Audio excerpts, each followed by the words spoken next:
नमस्कार बंधुरा दीपास किचेने आपनादेर सबाइके स्वागत। आज के आमी जे कालो कचुर गोड़ाटा हय सेई गोड़ाटा आमी सेदिनके तरकारिते दिने रेखे दिएछिलाम, सेटाके आमी सेদ্ধ करे निएछि। सेटाके दिये आमी आजके भर्ता करब एकटा, तार साथे आमी एकटु चिंगड़ी दिए देबो 4-5टा। कटा शुकनो लंका निएछि भेजे निई, कटा कालो जिरे दिए दिलाम। जे कोनो भर्ताय कालो जिरे ना दिले स्वादटा आसे ना। এই রসুনগুলো দিয়ে দেবো আমি, এটা দিয়ে আমি একটু ভেজে নেব। চিংড়ি কটা দিয়ে দিলাম, একটু হলুদ দিয়ে দিলাম,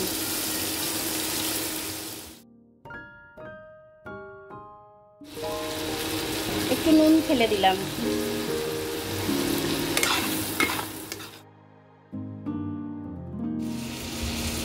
কচুটা আমি এবার পেস্ট করে নেব।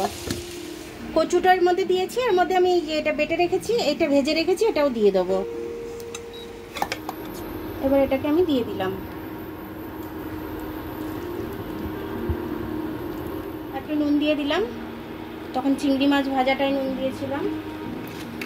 এবার ভালো করে আমি এটা নেড়ে নেবো, হতে দেবো। এবারে একটু গুঁড়ো লঙ্কা দিয়ে দিলাম, কারণ আমার মনে হচ্ছে লঙ্কাটা ঝাল হবে না, আর ভর্তা জিনিস একটু ঝাল না হলে ভালো লাগে না খেতে। এবার ভালো করে এটাকে আমি ভেজে নেব।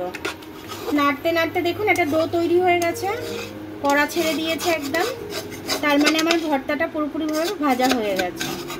এবার আমি এটাকে নামিয়ে নেব। দেখুন বন্ধুরা, কচু দিয়ে আমি চিংড়ি মাছটা ভর্তা করে নিলাম, টেস্টটা দুগুণ বেড়ে গেল। তো এরকমভাবে আপনারা বানিয়ে নেবেন, বানিয়ে নিয়ে আপনারাও খাবেন, খেয়ে খুব সুন্দর লাগবে, মুখটা ছেড়ে যাবে। যার জন্য ভর্তাটা তৈরি করা, বর্ষাকাল চলছে, একটু ঝাল ঝাল একটু না খেলে ভালো লাগে, তার জন্য ওই কচুর গোড়াটা আমি রেখে দিয়েছিলাম, কালো কচুর, ওটা দিয়ে আমি ভর্তাটা করে নিলাম। খুব সুন্দর হয়েছে খেতে। তো আপনারা এরকম করে অবশ্যই খাবেন, খেয়ে আমাকে কমেন্টস করে জানাবেন যে কেমন লাগলো আপনাদের। তো আমার ভিডিওটা দেখার জন্য অনেক অনেক ধন্যবাদ। আমার ভিডিওটা যদি পছন্দ হয় তাহলে লাইক, সাবস্ক্রাইব, বেল আইকনটা একটু টিপে দেবেন। আর যদি ফেসবুক থেকে দেখেন তাহলে লাইক আর ফলোটা একটু করে দেবেন।